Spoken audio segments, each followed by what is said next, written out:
Hey guys, welcome back with me again in this channel.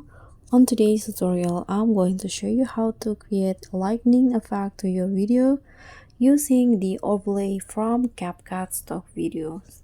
So here you just need to prepare the main video that you want to add the lightning effect, and after that just click on overlay, add overlay, then go to the library.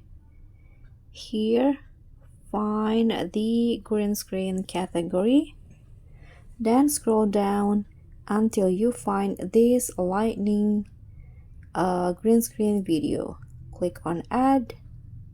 Now fit the size.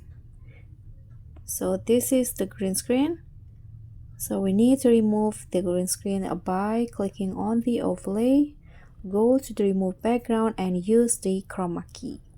So drag the color picker into the green screen and increase the intensity and also the shadow. Click on a check icon and this is the result.